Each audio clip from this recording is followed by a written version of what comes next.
Salut, moi c'est Laurie, j'ai 25 ans, j'ai un boulot qui me plaît, des potes, et pourtant, des fois je me sens un peu perdue. Est-ce qu'il faut aller voir un psy? Comment respecter sa vie pro-perso? Est-ce que je vais garder le même job toute ma vie? Sauf que ces questions-là, j'ai remarqué qu'on se les posait tous. Alors chaque semaine, j'invite un jeune perdu pour qu'on en parle ensemble. Je serai accompagnée de ce que j'appelle un vrai adulte, donc un psy, un spécialiste ou un professionnel, et tous les trois, on prendra le temps pour trouver les réponses à ces questions. Bienvenue dans Perdu ensemble, le nouveau podcast d'Élan Média. Puisqu'on est tous un peu perdus, alors autant l'être ensemble.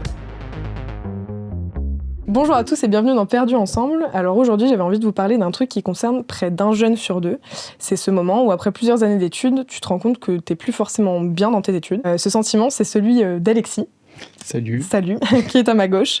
Bienvenue Alexis dans Perdu ensemble. À ma droite, j'ai invité Marlène pour répondre à toutes tes questions à ce sujet. Salut Marlène. Salut. Marlène, tu es fondatrice de deux sociétés, une première qui s'appelle Exprime, qui est spécialisée dans les conférences, et une deuxième qui s'appelle Vague de Sens, une société spécialisée dans l'intergénérationnel, et avec laquelle tu rencontres des milliers de jeunes de moins de 30 ans chaque année. Exactement. Enchantée, déjà c'est la première fois que vous vous voyez. Oui, enchanté. Enchantée. Alors déjà, avant de rentrer dans le vif du sujet, j'avais envie du coup de faire un portrait express de Alexis, pour que du coup tu comprennes un peu qui c'est. Et le portrait express, c'est simple, c'est 10 questions. Et le but, c'est que tu répondes assez rapidement à ces questions. Donc, il y a des questions qui sont en rapport avec l'épisode et d'autres pas du tout. Tu verras. Ça marche, y a pas de souci. T'es prêt? Oui. Alors, ton âge? 21. Tu habites où? J'habite à Bordeaux. La première chose que tu fais le matin? Alors, après le pipi du matin, je fais mon café et je déjeune. T'es en quelle année d'études? Je suis en Bachelor 3, création publicitaire, à l'ESP de Bordeaux, du coup. En études de quoi? En études de communication. Un mot qui te décrit bien? Je dirais créatif. T'es en appart seul ou en coloc? Je suis en colocation avec ma copine. Ton signe astrologique? Vierge. Tu aimes tes études? Alors je pense que c'est pour ça que je suis là aujourd'hui. D'un côté, oui en soi, mais d'un autre, je me vois pas faire ça du tout à la longue. Mais justement, dernière question, à combien tu te sens perdu sur 10? Actuellement, je dirais 8. Ce qui est une grosse note. Ouais, ce qui est quand même une grosse. Du coup, est-ce que tu peux nous expliquer un peu pourquoi tu te sens perdu? C'est quoi en fait? Pourquoi t'es ici? Alors en fait, ce qui est compliqué, je trouve, dans le choix de cette poursuite d'études-là, c'est que j'ai déjà fait 2 alternances auparavant, dont une qui m'a un peu ralenti sur le domaine. C'était pas forcément bien passé la première. Donc je me suis dit, est-ce que vraiment je suis fait pour ça ou pas? J'ai quand même décidé de poursuivre parce que je m'étais lancé dans ce domaine-là. Et actuellement, je suis tout seul sur le poste. Le poste en soi me correspond, je pense, pas tant, parce que je monte pas en compétence dessus, du fait que je sois tout seul. Mais voilà, donc je me sens un peu perdu pour la suite. Je me pose des questions aussi. Est-ce que c'est les expériences qui font que je suis perdu, ou est-ce que c'est tout simplement que je suis pas fait pour si la com, c'est fait pour toi, quoi. Ouais. Et du coup, dans ta toute première expérience, t'en as pensé quoi? Enfin, comment tu l'as vécu? Alors au début, je l'ai bien vécu parce que y a aussi ça, il y a l'excitation de découvrir le monde professionnel. Du coup, j'étais trop content en fait de découvrir ça. Je me suis dit trop bien, une expérience pro, et j'ai vite déchanté à partir du moment où j'étais tout seul au début on était 2 sur le poste, mais la personne avec moi n'était pas chargée de communication et n'avait pas fait d'études de communication. Elle s'était retrouvée sur le poste mais sans réellement faire de com. Donc elle était ma tutrice, mais entre guillemets sur le papier, parce que m'apportait pas de compétences. Et il y a eu un management aussi qui était un peu compliqué. Donc j'ai vite déchanté. Je me suis dit, ah oui, quand même, est-ce que c'est moi? Est-ce que c'est moi qui fais pas l'affaire? Même si j'étais content parce qu'il y avait des bons résultats côté école. Donc je me suis dit, peut-être que c'est moi qui n'ai pas fait pour le poste. C'est juste l'expérience. Ouais. Justement, à quel moment tu t'es dit, ok, je crois que c'est pas fait pour moi? C'était vraiment à la fin de cette alternance, ou est-ce que c'est à partir de cette année où tu as vraiment douté? Alors j'ai commencé à douter à la fin de la première alternance. J'ai recommencé une nouvelle alternance. Donc je me suis dit, peut-être que c'est l'entreprise qui me va pas. Je suis parti donc chez ce gros groupe du BTP. Et j'étais tout seul sur le poste. Au début, j'étais content du poste, mais à force, je faisais quelque chose qui était assez, entre guillemets, redondant. Et pareil, je suis tout seul sur le poste. Et c'est là que j'ai commencé à douter, à me dire, est-ce que la com, finalement, j'aime ça? Parce que je fais un petit peu la même chose tout le temps. Et j'ai l'impression de ne pas monter en compétence. Donc je me suis dit, peut-être que finalement, c'est pas fait pour moi. Est-ce que c'est le domaine d'activité qui me plaît pas? est-ce que finalement c'est le poste Et du coup, là, donc, tu as fait 2 années d'alternance. Oui. Là, tu vas en entamer une 3e. Et comment est-ce que tu as fait pour sélectionner cette nouvelle alternance ? Parce que au regard des 2 premières que tu as faites, tu t'es dit, bon, ok, bah, ça et ça, par exemple, je ne veux pas le retrouver, donc je suis attentif en entretien. Ou je sais pas, comment est-ce que tu t'es pris pour sélectionner ? Alors, si j'ai pas vraiment sélectionné l'alternance, je pense que c'est plus l'inverse. C'est plus l'alternance qui m'a sélectionné. Mais au début, alors j'avais déjà refusé un poste parce que ça me plaisait pas et je me suis dit, je me donne le droit aussi de refuser un poste. Mais la deuxième fois, on arrivait vers juillet, donc ça commençait à être en fait serré. Et je me suis dit, voilà, il faut que je trouve une alternance. Donc j'ai un peu pris la première venue qui avait un service communication parce que je ne voulais plus être tout seul sur un poste, quoi. J'ai juste une question. Pourquoi tu as décidé de continuer en master si tu sens déjà que ça peut potentiellement pas être fait pour toi ?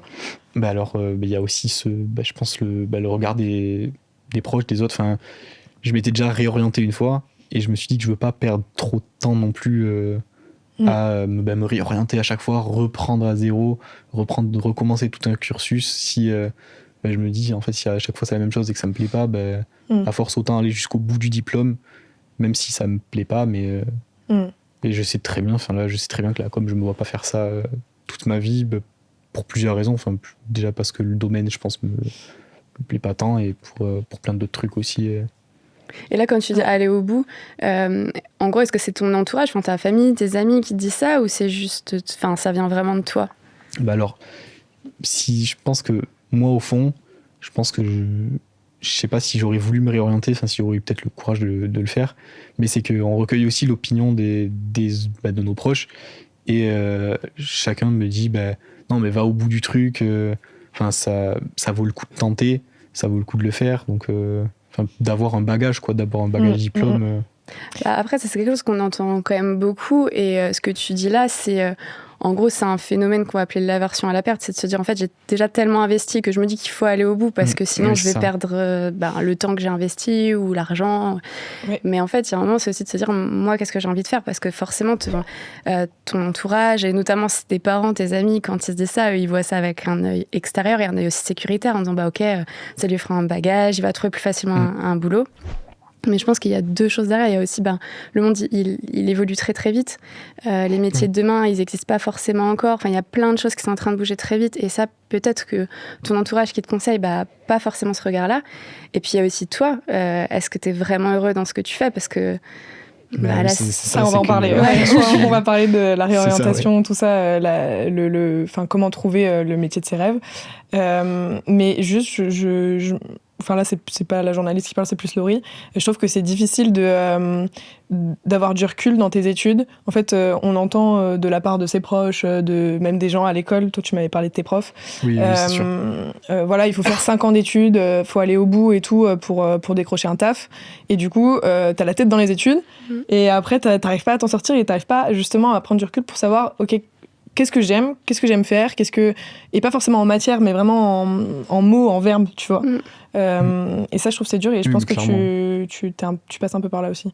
Oui, c'est ça. En fait, je sors jamais de ce truc-là, de cette routine école. J'ai pas le temps de me poser, en fait, pour vraiment réfléchir. Et après, c'est vrai que ce qui est surprenant quand on parle d'orientation, c'est que je pense que c'est important, comme tu dis, d'avoir ces moments où tu vas avoir ton sas, ta bulle, où tu vas dire, ok, je me focaliser vraiment sur moi, sur ce que j'ai envie de faire, ce qui est important pour moi.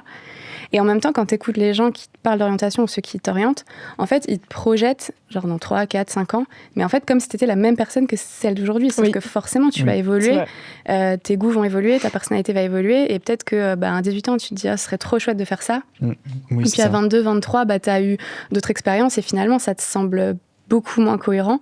Et ça, je pense qu'il faut aussi s'autoriser à se dire, c'est pas grave, en fait, on a le droit de changer, et il vaut mieux, encore une fois, être aligné avec soi-même. En tout cas, moi, c'est ma conviction. Oui, et puis même, quand tu touches au domaine, peut-être qu'au final, tu te rends compte que c'est pas ce que t'espérais, et du coup, t'aimes plus le truc, quoi. Juste avant de passer à la suite, toi, c'est des profils que t'as déjà rencontrés. celui d'Alexis.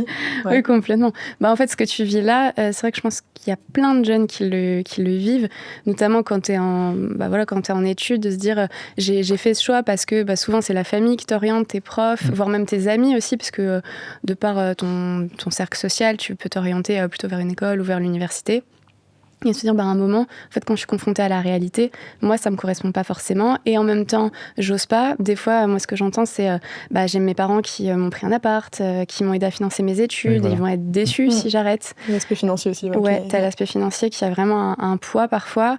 T'as ce côté, en fait, je sais pas quoi faire, donc je vais pas arrêter parce que je sais pas vers quoi d'autre m'orienter. Ça, on l'entend beaucoup. Et la communication, c'est toujours un domaine qui te plaît? Ou justement, tu as aussi des doutes sur le secteur en lui-même? J'ai des doutes, en fait, je me questionne beaucoup sur la suite, l'avenir du domaine, entre guillemets, avec les avancées technologiques, etc. Je me dis, est-ce que dans 10 ans, par exemple, il y a pas mal de camarades de classe qui font leurs alternances dans des petites entreprises. Est-ce que ces petites entreprises-là, elles auront toujours un besoin de com ou, j'en sais rien, les IA, ça leur suffira pour faire leur com et... Ils n'auront pas besoin d'avoir vraiment quelqu'un dédié sur le poste. Et du coup, je me questionne vraiment sur l'avenir du domaine. Après, ce qui est compliqué, c'est qu'en fait, personne n'a la réponse aujourd'hui. Ça, oui. Et du coup, si tu remets à l'instant T, tes questionnements, quelque part, c'est peut-être de se dire, qu'est-ce qui, toi, te rend heureux à ce moment-là de ta vie, à l'instant présent. Qu'est-ce qui fait que tu t'épanouis?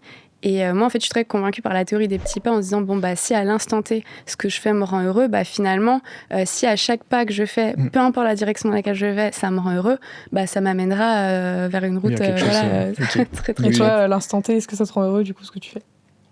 Pas tant. Voilà. Pas tant. Du coup, on y vient, mais il y a le sujet de la réorientation. Toi, tu t'es déjà réorienté une fois. Et du coup, il y a plusieurs raisons de pourquoi tu veux pas te réorienter, notamment celle-là. Oui. Est-ce que tu peux l'expliquer à Marlène, du coup, qui n'a pas le background? Alors c'est plus pareil pour ça, mais en fait le regard des proches, le fait de vouloir vraiment aller au bout du truc, quoi. Je me dis, j'ai commencé, je finis mon cursus. Je veux pas recommencer à zéro, surtout déjà j'ai un an, entre guillemets, c'est pas un an de retard, c'est pas perdu, j'ai appris des choses, mais j'ai un an de plus que tout le monde. Si je me réoriente, à force, je me dis, il faut vraiment que j'ai un diplôme et un métier après, quoi, parce que je peux pas faire ça toute ma vie, me réorienter à 30 ans. T'as quelque chose à dire? Marlène n'est pas d'accord. Après, avoir un diplôme, c'est cool parce que je pense qu'aujourd'hui, c'est ce que valorise la société, donc c'est important. Mais moi, je me dis, là, tu vois, si t'es pas totalement épanoui dans ce que tu fais, en fait, tu vas faire quoi après tes 5 ans? C'est ça, je me suis pas encore posé la question. Pour le coup, là, je me pose vraiment la question, en fait, à l'instant T, entre guillemets. C'est, déjà, je vais faire l'année prochaine, mais après, c'est que je sais pas du tout... je sais que c'est compliqué aussi de trouver un travail en communication. Surtout en com, à la fin des études, sortie d'études. Là, je sais que l'alternance, j'ai signé pour 2 ans.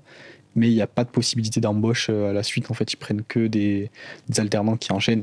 Donc c'est pour ça que je me questionne dessus. Ouais. Tu vois, je pense que c'est aussi important vraiment de se dire t'as le droit de changer, t'as le droit de te réorienter et on peut le faire vraiment à tout âge, de plein de manières différentes. Tu vois, moi, si je prends mon exemple perso, c'était un peu comme toi, en fait. C'est que j'ai fait des études, je voulais faire un autre projet en parallèle et j'avais un peu mes parents qui me poussaient à aller au bout des 5 ans. Donc... je les ai faits. Après, t'as ton diplôme, donc tu te dis, ouais, mais maintenant, sur mon CV, qu'est-ce que j'indique? J'indique mon diplôme, donc ça m'encourage à aller dans telle voie et à continuer, en fait, sur cette voie-là. Et moi, c'est l'entrepreneuriat, tu vois, c'est parce que à un moment, je me suis dit, ça me va pas. Et je pense que j'ai cet état d'esprit entrepreneurial et je crée une première entreprise, j'en ai créé une première. Et puis, elle marchait plutôt bien, elle marche plutôt bien. Et à un moment, je me suis dit, en fait, je suis pas totalement épanouie. Donc, quand tout le monde te dit c'est génial et tu devrais être hyper épanouie et tu devrais faire que ça, je me suis dit en fait, je vais en faire une deuxième et sur un sujet différent. Et je pense qu'il y a un moment, c'est aussi de se déconstruire et vraiment de se dire mais en fait, si ma vie elle s'arrête demain, qu'est-ce qui me rend heureux à l'instant T? Et tu vois, fin d'année dernière, moi, j'étais pas très bien. Et en fait, ma manière de raisonner, ça a été de me dire le futur, je peux pas le maîtriser. Ce que je peux juste maîtriser, c'est ce qui se passe à l'instant T et ce qui me rend heureux au jour le jour. Et j'ai réfléchi en me disant, jusqu'à présent, qu'est-ce qui, dans ma vie, m'a rendue heureuse ou qu'est-ce qui, au quotidien, me rend heureuse? Et je vais aller remettre un petit peu plus de ça dans ma vie pour voir si ça change quelque chose. Donc par exemple, j'avais voyagé et j'ai bien aimé voyager, je me suis dit, je pars à l'étranger et je vois, est-ce que j'ai envie d'avoir une carrière à l'international? Est-ce que c'est ça qui me plaît? Oui, non. J'étais dans le cinéma, j'aime bien le cinéma, je vais me débrouiller pour aller sur un plateau de tournage et voir ce que ça suscite chez moi. Et en fait, de cette manière-là, tu es sur du très concret et tu vois bien quand tu t'écoutes, en fait, ce que ça réveille chez toi et si c'est quelque chose vers lequel tu as envie d'aller ou pas du tout. Et je trouve que... Enfin, moi, en tout cas, en m'y prenant de cette manière-là, ça m'a aidé à réajuster et à me détacher en fait du regard des autres, en me disant, il y a ce que veulent mes parents, ma famille, mes amis, mes collègues, la société, et puis en fait, moi, ce que j'ai vraiment envie. Et en fait, quand tu fais ça et que vraiment tu ressens au plus profond de toi que ça te rend heureux, ces petites choses, je trouve que ça t'aide à ajuster sans faire forcément un grand bouleversement ou tout changer du jour au lendemain. Ça, c'est hyper difficile de trouver vraiment ce que t'aimes, je trouve. Ouais, mais si tu pars de ce que t'aimes déjà, par exemple, je vais dire n'importe quoi, tu vois, t'aimes les jeux vidéo. Tu peux te dire, ok, moi j'adore les jeux vidéo, genre vraiment c'est un truc, ça me procure beaucoup de plaisir au quotidien quand je joue. Donc tu peux te dire, si j'avais plus de jeux vidéo dans ma vie, peut-être que ça me rendrait plus heureux. Okay. Donc si je relie ça avec le pro, est-ce qu'il n'y a pas des gens qui bossent dans ce milieu-là? Est-ce que je peux pas les contacter? Est-ce que je peux pas aller les voir? Est-ce que je peux pas, je sais pas, trouver un stage dans ce milieu et voir en fait ce que ça suscite chez moi? Et peut-être que, parce qu'en fait c'est aussi par l'expérience que tu apprends et que tu découvres qui tu es. Et peut-être que quand tu vas le découvrir, tu vas dire, en fait c'est hyper sympa, mais moi je le veux que dans ma vie perso. Et du coup ça te permet aussi d'enlever des choix, des options et te recentrer sur ce que vraiment tu as envie de faire. Parce que sur le sens au final que tu donnes. Ça. Et aussi aujourd'hui ce qui est vraiment, je pense que la chance qu'on a, c'est les réseaux. On peut contacter n'importe qui, assez facilement quand même. Après il y a une manière de s'y prendre, mais on a quand même accès à beaucoup de personnes, à des personnes qui font des métiers complètement différents et les gens sont globalement assez ouverts. Et est-ce que toi tu saurais où te réorienter si tu pouvais le faire ou pas? Pas vraiment. Après, je pense qu'il faut faire entre guillemets des tests. C'est comme, je rejoins ce que tu dis, tu trouves quelque chose que t'aimes et tu dis, tu regardes dans le niveau pro ce que je peux faire et tu t'orientes là-dedans. Mais pour l'instant, toi, t'as pas d'idée. C'est ça, je me suis pas vraiment posé dessus pour me dire, pour l'instant, je sais que je voudrais pas faire la com toute ma vie. Ouais, c'est déjà ça. Mais après, je me suis pas vraiment posé sur le fait... la suite, quoi. Après, je pense qu'on n'a plus aujourd'hui un métier toute sa vie et que ça va évoluer. Mais tu vois, la question que je me pose, c'est je me dis, au début, à un moment, tu t'es orienté vers la com et c'est bien qu'il y avait quelque chose qui devait t'intéresser là-dedans. Tu as parlé tout à l'heure de la partie créative, là, tu pars sur la strat. Qu'est-ce qui t'intéresse et est-ce qu'il n'y a pas, en fait, dans tout ça, ce gros truc qui est la communication, un fil à tirer quelque part et qui te permet d'être plus aligné avec ce que t'aimes et qui tu es? Mais en fait, moi, ce qui m'a plu à la base, je pense, c'était... je sais que j'avais commencé en fait en tant que bénévole community manager dans une grosse équipe de e-sport. Et ce qui me plaisait, c'était de suivre l'équipe, d'interagir avec la communauté, de publier les résultats, etc. sur des compétitions. Et je pense que c'était ça, c'était l'interaction avec les gens et aussi le fait que...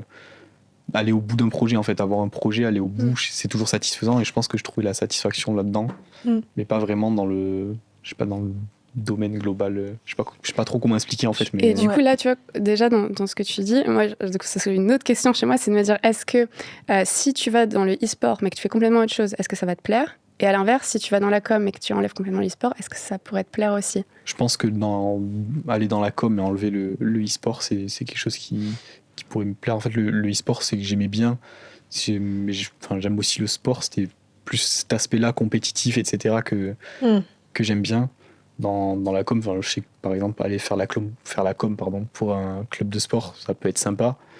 Mais je sais pas trop comment expliquer, en fait.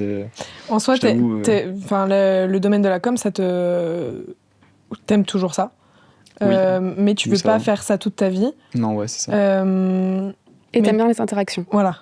Oui, c'est ça, c'est les interactions et puis aller aussi au bout d'un projet, quoi, commencer quelque chose. Je sais pas, si on me donne une grosse mission, la faire en entier et aller au bout du truc jusqu'à la fin. Je trouve que c'est galvanisant.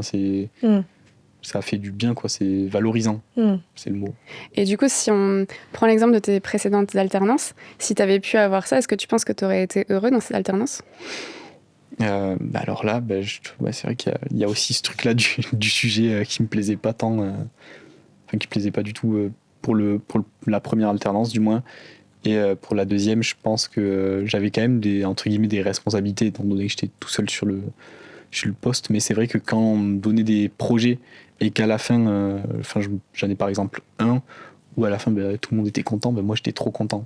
Que tout le monde soit content et que ça ait été réussi. Peut-être que du coup, le truc que tu recherches, c'est avoir un gros projet et aller au bout des choses. C'est ça, pas forcément que... Mais bon, c'est difficile. Faut regarder du coup dans les offres, etc. Mais Oui. Mais après, je pense qu'en début de carrière, en tout cas, nous, ce qu'on entend beaucoup, c'est aussi important d'avoir des missions et comme tu disais, de pouvoir aller au bout et d'être reconnu parce que ça te permet de te rassurer.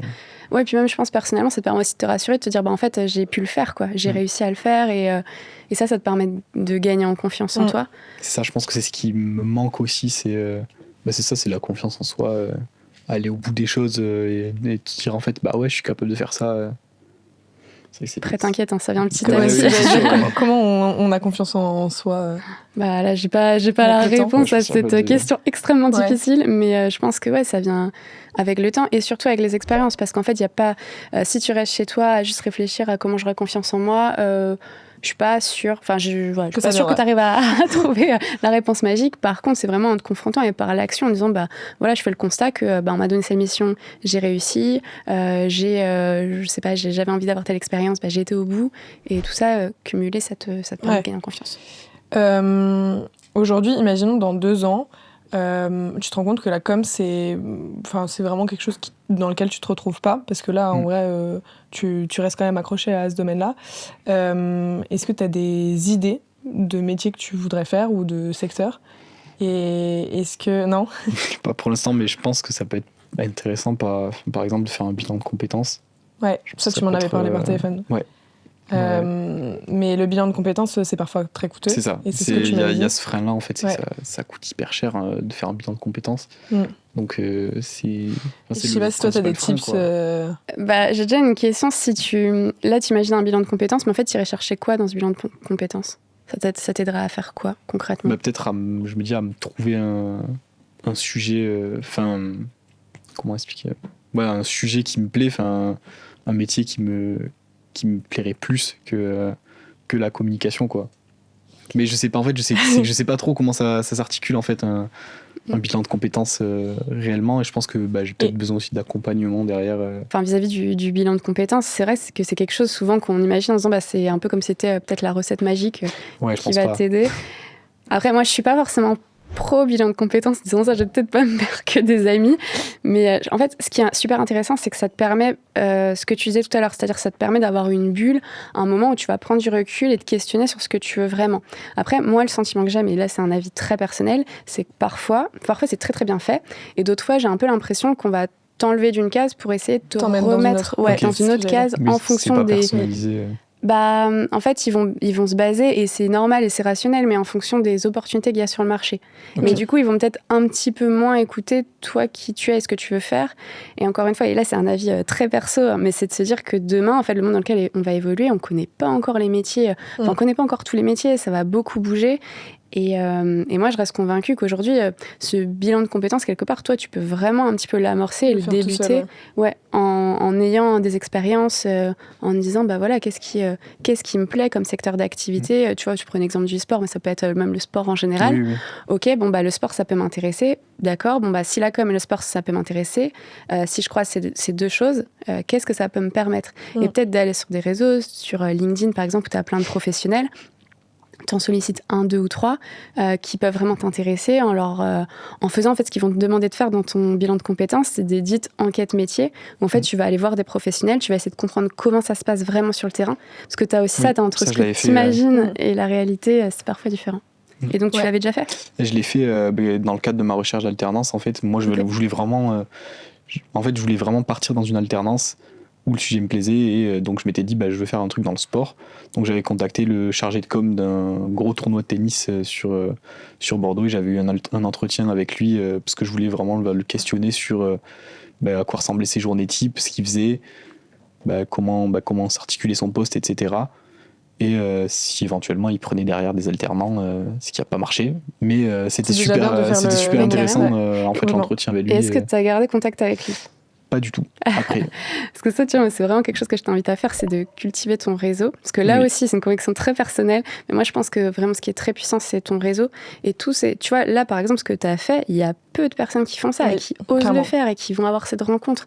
Et même si ça aboutit pas, tu te dis, bah, si l'échange s'est bien déroulé, la personne va garder un souvenir positif de toi. Oui. Donc peut-être que dans 1 an, dans 5 ans, vos routes vont se recroiser, ou toi, tu vas chercher un poste et peut-être qu'il pourra te donner un coup de pouce, ou il va chercher quelqu'un, il va penser à toi. Mais je pense que ce qui est important, c'est vraiment de cultiver ce réseau et de créer, alors pas tous les jours, hein, mais une fois de temps en temps, tu vois, même une fois tous les 6 mois, mais d'avoir un point de contact avec ces personnes-là. Oui, clairement. Clairement, même si c'est pas longtemps, mais juste qu'ils se rappellent qu'on existe, quoi. Et, Oui, c'est ça. On a parlé du bilan de compétences. Le bilan de compétences, juste, c'est pour faire le bilan sur ses compétences, comme son nom l'indique. Et c'est très onéreux, ça peut aller jusqu'à 2 000 €, je crois.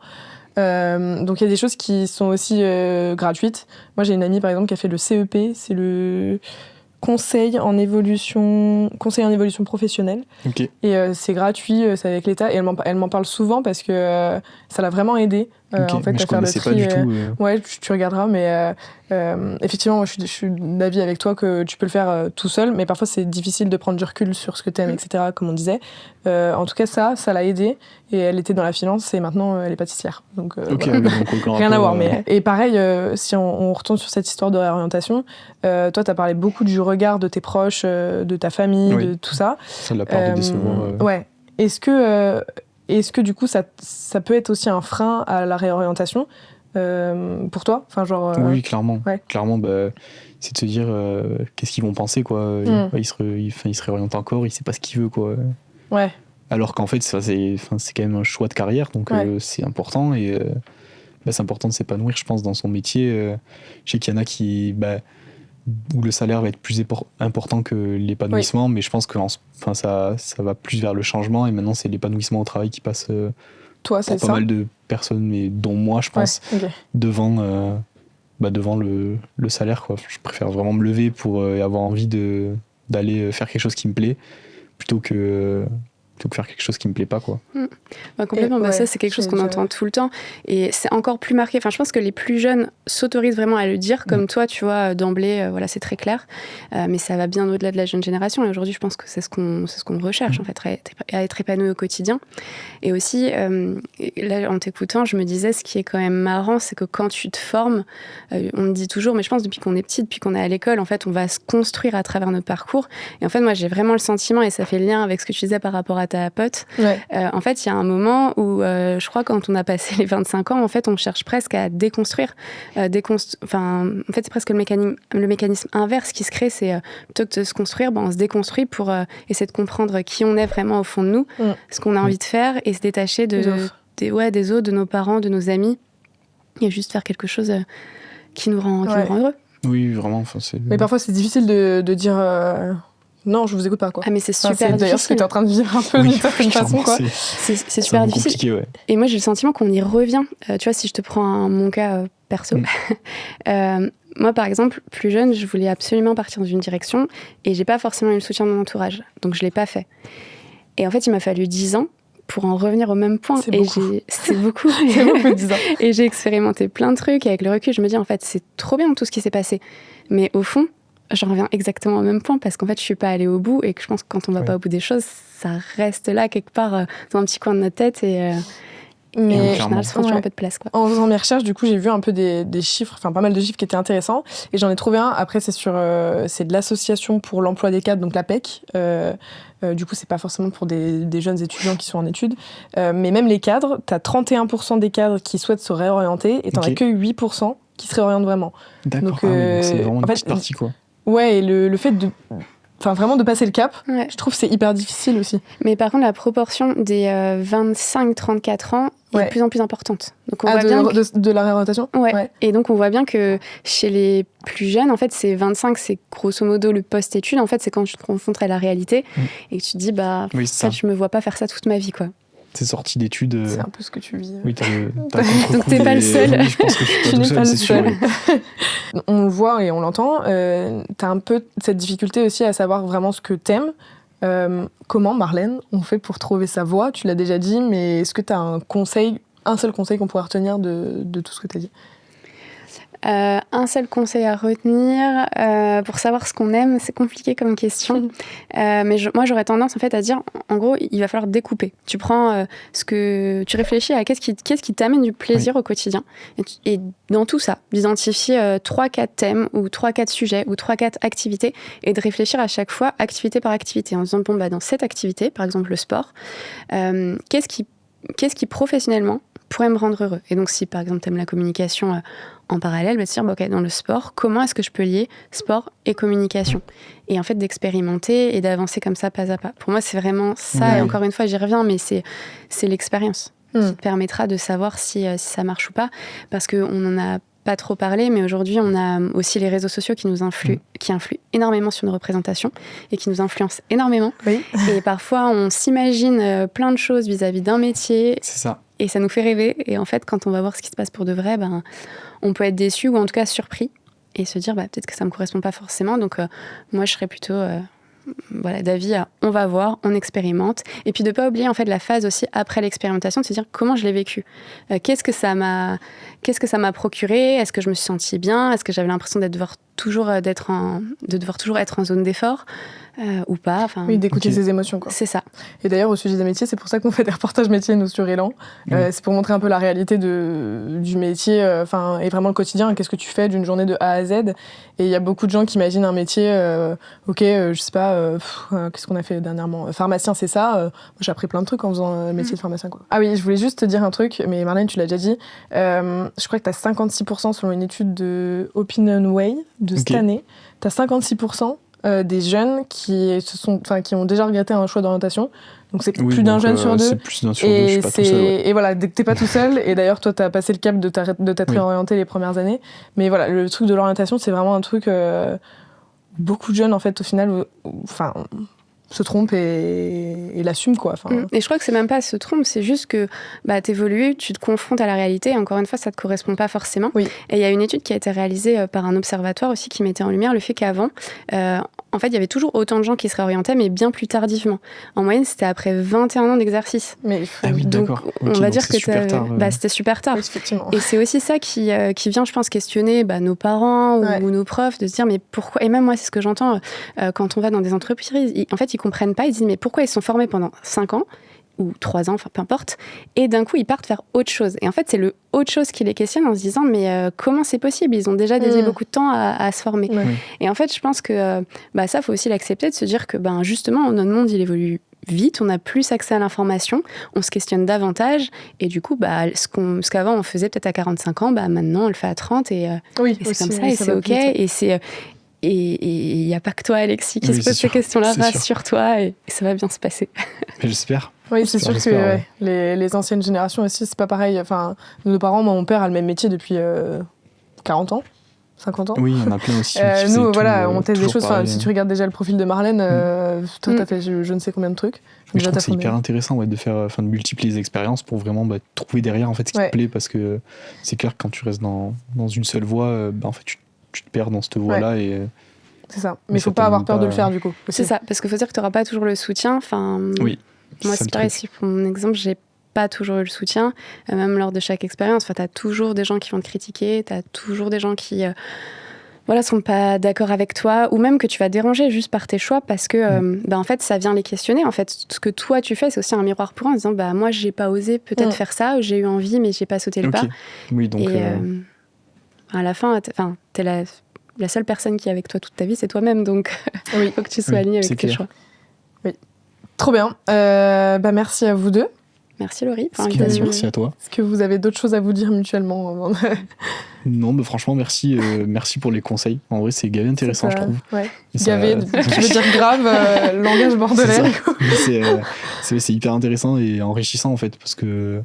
ça m'a donné plein de tips pour la suite, et je trouve que ça, de multiplier les expériences et de faire plein de choses, je pense que ça peut être super intéressant pour la suite. Du coup, je pense que je vais essayer. Trop bien. Ouais, trop bien. Ravi de t'avoir rencontré, Alexis. Et puis, donne-nous des nouvelles. Ajoute-nous dans ton réseau. Dans 2 ans, ce que tu fais, si t'as pété un plomb et que tu t'es réorienté. Peut-être pâtissier. C'est ça. Merci à vous deux d'avoir été là. C'était vraiment chouette. Et j'espère que, Alexis, t'as eu des réponses à tes questions avec Marlène. Franchement, c'était gavé bien. Merci en tout cas à tous ceux qui nous ont écoutés. Si vous avez une histoire qui ressemble à celle d'Alexis ou si vous vous sentez perdu pour X ou Y raison, n'hésitez pas à nous DM sur Instagram. Je serais ravie de vous écouter et de vous avoir ici en plateau. Dites-nous aussi ce que vous pensez de ce nouveau format. On sera preneur de tous vos retours. Bref, à bientôt dans Perdus ensemble, ce podcast où on est tous un peu perdus, alors autant d'être ensemble.